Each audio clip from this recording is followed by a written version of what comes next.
Welcome back to the Colgosi Operation, a tabletop wargaming campaign set in a fictional 1940s South America. We are pushing on towards the final battle of the campaign here, which we have determined will take place here in the northeastern corner of Lake Valencia. The two largest forces of our campaign have finally clashed. Alamo Force is attempting to hold the line at this corner of the lake, while Task Force Marina is attempting to force an entrance into the country beyond. This is the final line for the defenders and the final effort for the attackers. One way or another, the campaign ends here. Now I've gone to Google Earth and scoped out the terrain for this battle and reproduced it as you see here. Now there's some very interesting terrain features to talk about. What looks like two separate lakes here is actually all Lake Valencia. There's a large peninsula that protrudes out. However, when I scoped this out, I found the highway runs right around the bend here, making it a natural choke point for the defenders to occupy.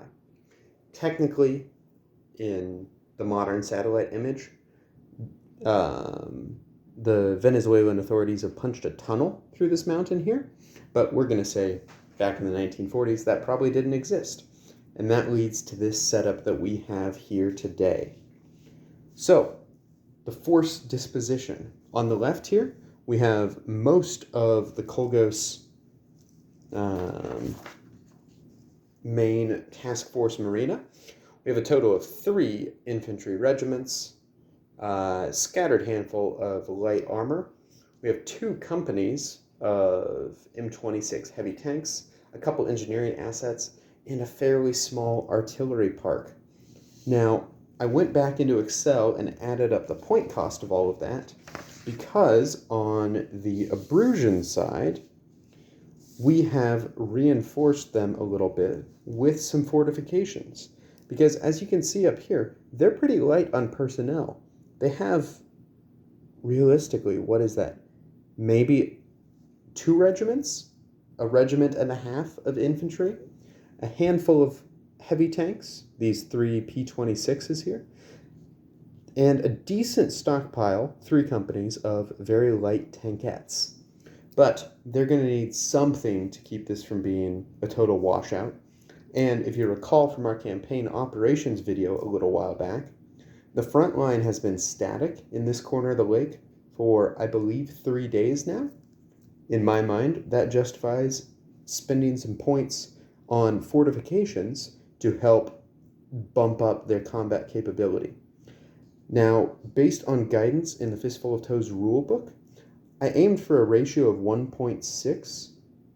That's attacker point value to defender point value to get something that could resolve relatively quickly.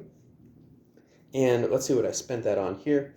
A little bit of entrenchment for the vehicles and the infantry. Based on the terrain here, the hasty entrenchments aren't actually that much better than the protection the terrain already provides. So I went ahead and stepped it up to the more expensive, deliberate entrenchments. And since this is aimed at preventing a breakthrough, you want to arrest the mobility of the attacking force, I invested in some anti-tank minefields, some dragon's teeth, and some barbed wire. For those of you who aren't familiar with the game mechanics, what this is going to do, these entrenchments are going to make the infantry and vehicles in them more resistant to not just direct machine gun and cannon fire, but also artillery fire, which can be very important. The surface minefield is going to attack and potentially damage any tanks that try to cross it. Dragon's teeth let infantry through, but stop the movement of vehicles. And barbed wire lets vehicles through, but stops infantry. And the passage of the vehicle through the barbed wire does destroy it. So, and at the bottom there, we'll note that they have a little bit heavier artillery than the Colgosi. And that's going to be really interesting because I think the combination of movement arresting fortifications and heavy artillery is going to be fairly lethal for the attackers. So if we focus right down this highway here, you might be able to tell that there's a pretty gruesome gauntlet set up here. Since the terrain necks down so tightly between the base of this ridge and the water, I'm able to be really cost effective with all of these fortifications. So up top here, there's Dragon's Teeth right across the road. That will prevent wheeled vehicles from using that insane, I think it's 4 times speed modifier, and just racing through these roads. Then there's the minefield, which covers this entire section here.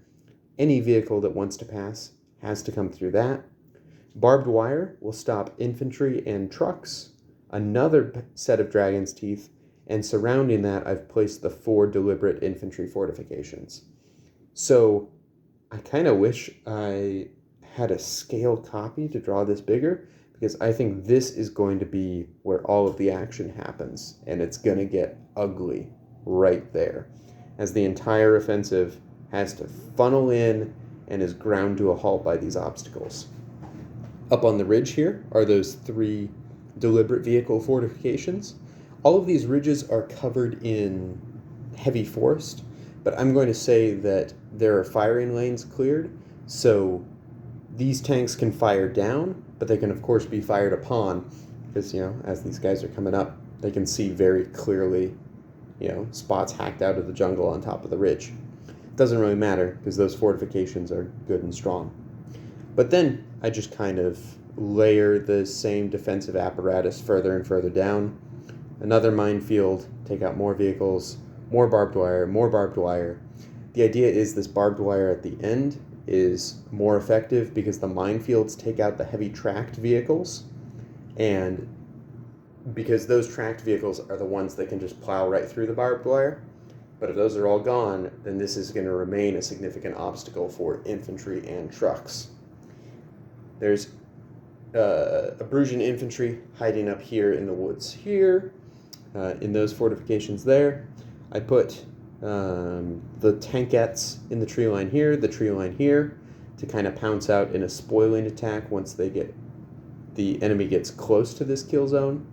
There's a company of infantry occupying this town that'll try to arrest the northern flank of the advance. I stuck another company of those light tanks back here, and I just noted down here that Cactus Force is down here on the peninsula, and I'll pencil them in more exactly when we get closer to that. Now, the attackers. Let's run down their lineup. On the very northern flank, we have a company of M3 Stuart light tanks. On the road, we have our scouts. That's 2 platoons of M8 Greyhound armored cars, led by 1 platoon of Jeep-mounted scouts with machine guns. Lined up and ready to hop on the road is 1 company of M26 Pershing heavy tanks, with the other company in reserve just off the page. We have, the 2nd Infantry Regiment lined up right here, ready for a broad advance. We have our engineering assets here. That's going to be very important. There are rules in Fistful of Toes. I think it's chapter 26. We'll walk you through exactly how sappers and bulldozers can attack and break down each of these obstacles. But obviously the infantry's in front, because hopefully they'll be able to degrade and suppress the opposing forces, letting the engineers survive to do their job. We've got a couple stands of mortars here, I believe 3 stands. Each stand is attached to one of the battalions of infantry. And then we have just the lead elements of another infantry battalion down here. And looks like 1.5 infantry battalions in reserve off page. Because that's the key with this terrain is, if you look at this frontage here and imagine, if this weren't water here, we could easily stack up another couple infantry battalions, and this becomes a very wide front advance, and they crush them with force of numbers. But by setting the battle here, the Abrusians control the rate at which the Colgosi can feed infantry in. Now, will that be decisive? That remains to be seen. But for this video, that's going to be it. I know this is a quick overview of a long overdue project. I just finished all of my travel for the summer, back home, new computer, new camera stand. We're getting ready to rock, and I think that's going to be all for tonight. I hope to start hitting dice on the table very soon, and hopefully the next few updates will be a little more rapid than earlier this summer. So if you have any ideas for what we do next on this channel, throw a comment down below, and I'd be happy to read through them. Until then, have fun gaming.